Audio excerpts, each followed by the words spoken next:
Belajar orang baik ini. Kalau ditanya orang, saya pengen jadi belajar orang baik. Jadi orang baik. Nah, kan gini loh Pak.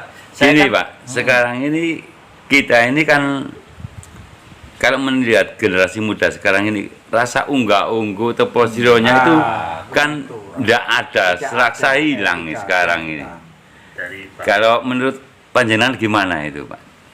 Ini tentang adab Pak ya. Iya. Jadi semua itu adalah doktrin dari dogma sama ya itu juga bisa tadi berangkat dari rumah Pak, yaitu orang tuanya dan sebagainya. Pergaulan juga itu mempengaruhi karakter daripada seseorang itu sendiri, begitu. Jadi jangan salahkan si anak generasi muda itu. Harusnya generasi tua itu yang bagaimana dia bisa memberikan pencerahan, bimbingan yang baik. Iki loh, hidup itu begini, baik itu budayanya sebagai orang mana, sebagai orang Kalimantan, sebagai orang Jawa, sebagai ini pasti ada unggah-ungguh itu ada, tapi sekarang sudah dilupakan, ya toh. Jadi yang tidak sama sependapat dengan dia jelek. Nah ini yang repot. Nah, sekarang ini kan yang sudah luntur, jauh hilang seperti masa kecil saya itu dalam hal unggah-ungguh. Nah, ini sama orang tua apa itu adabnya itu loh. Lah kok nggak ada sama sekali. Lewat di depan orang tua tanpa permisi, bertamu tanpa kula nuwun dan sebagainya. Ini kan sangat rancu sekali ya generasi kita yang nanti untuk masa kedepannya itu loh. Nah, ya betul juga sih saya kira itu. Nah, gimana Ki Herman? Kalau menurut saya sejauh saya berjalan-jalan, saya remaja itu dihabiskan di Papua. Iya. Memang kalau kita pakai adat Papua di Jawa itu tidak ada unggah-ungguh. Tapi menurut adat di Papua itu mereka masih kental dengan unggah-ungguhnya. Hanya kalau kita pakai di Jawa itu tidak pas. Nah, itulah ada beberapa nasihat bijak dari Sumatera itu. Di mana bumi dipijak di situ ada dijunjung. Iya. Nah, saya kira demikian juga yang perlu kita ajarkan. Kita harus bisa memisahkan di mana saya sebagai umat atau sebagai jamaah, di mana saya sebagai warga negara, warga bangsa, itu harus menempatkan. Contohnya, kalau saya sedang beribadah di suatu tempat ibadah dengan dogma dan syariahnya, itu saya selaku umat. Yang saya pakai takarannya, ukurannya adalah dogma, syariah, kaidah yang diajarkan di tempat ibadah itu. Nah, tetapi kalau kita sudah jalan pulang, kita sebagai anak bangsa, warga negara, ini yang perlu diingat, dan ini yang sudah banyak dikaburkan dan dilupakan. Gitu. Jadi kita harus bisa memisahkan antara warga negara, anak bangsa dengan berjamaah dan umat. Ini harus dibedakan. Ini yang sekarang saya sebagai umat atau sebagai warga negara. Inilah salah satu bentuk budi pekerti atau unggah-ungguh yang harus kita terapkan. Itu di situ antara lain. Iya betul. Lalu solusinya gimana, Ki Herman?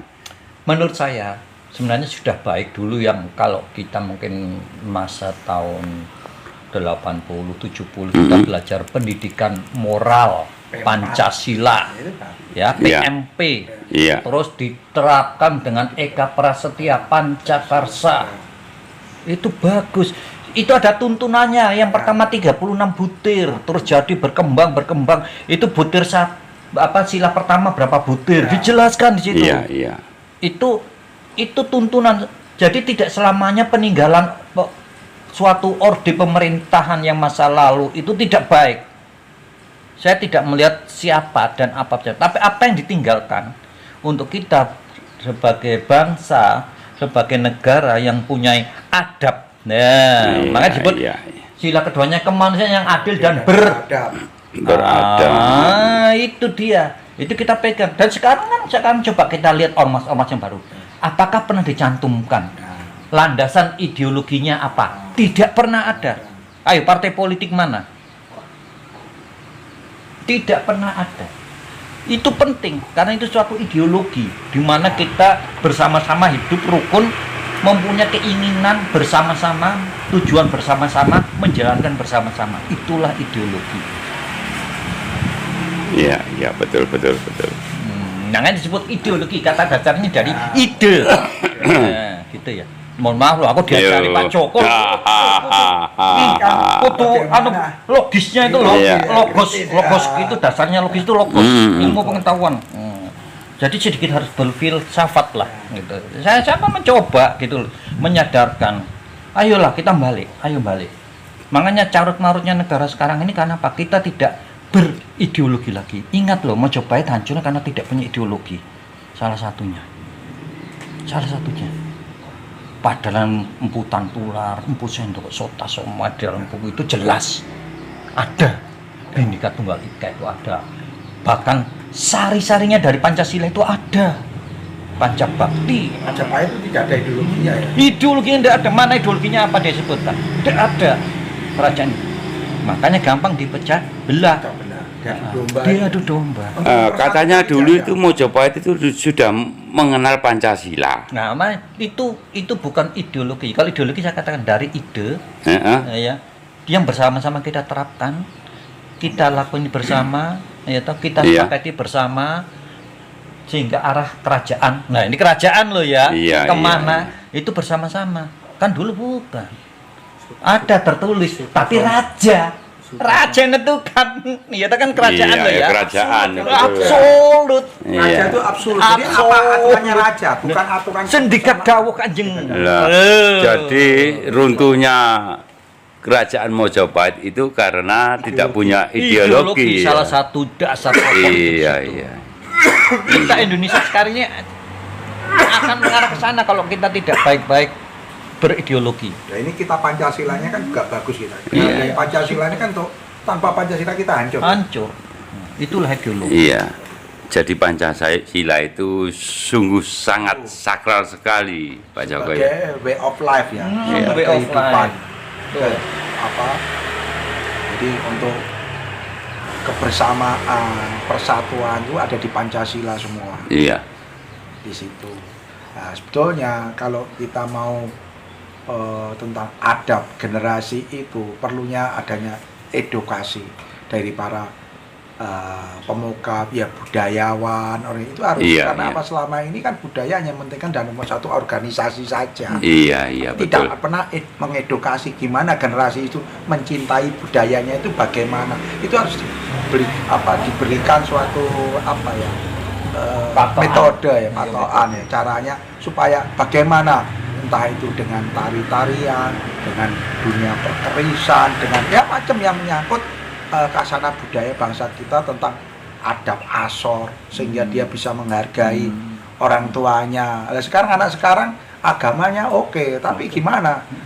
Namanya bahasa nyuwun sewu aja jarang. Iya, tidak ada. Ya, udah bludus, ada yang lebih tua ya nyuwun sewu ya tidak. Bludus saja. Bludus. Ya, Enggak pedus kipas ya. Tapi ya bagaimana memang katanya zamannya demikian. Kalau kita ngomong itu kan udah bukan era zamannya kan ya, monggo. Tapi perlu diingat ya. Tapi kenapa di Jepang itu sudah negara maju, anak itu tahu sama orang tua, ada kendaraannya bisa berhenti, orang diutamakan yang menyeberang, itu kan luar biasa. Iya. Budaya antri itu kan untuk kesabaran. Iya. Tapi kita tidak, dikongkon pinter matematika, ya toh, Matematian tapi ada nggak ya? Tapi tentang kerohanian Budi pekertinya tidak ada. Saya tidak dibesarkan dari kalangan agama, tapi saya diajari budi pekerti. Jadi saya punya etika, wong luwih tuwa umure, ya saya harus bagaimana. Iya, betul sekali. Saya tidak, terus terang saya tidak dibesarkan dari kalangan agama, tapi saya diajari budi pekerti sama keluarga saya. Saya kira itu yang bisa saya sampaikan. Iya. Terima kasih atas sedikit pencerahannya, Pak Joko. Ya, dengan juga Ki Erman. Terima kasih Ki Erman. Rahayu, semoga sukses selalu channel ini. Iya, Dan semoga selalu generasi kita nantinya itu lebih mengenal dengan adat budaya, sopan santun, teposiro atau tenggang rasa dan sebagainya ya. Begitu juga dengan Gus Manda ya, Rayu Gus Manda. Iya. Terima kasih, terima kasih.